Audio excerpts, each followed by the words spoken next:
Dalawa lang tayo kumain pero inubos mo yung ano. Inubos mo yung pagkain sa samyo ko yun. Ha? Oo. Labag natin.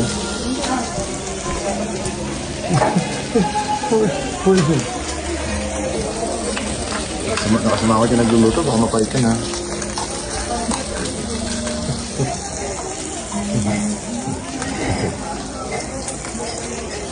Drawing na lang natin sila, sila Boy.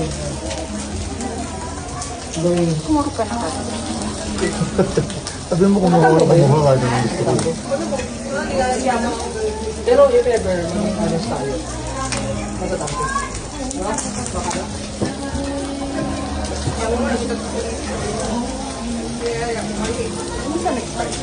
Hindi kasi lang naman 2 hours yung ano. Ah,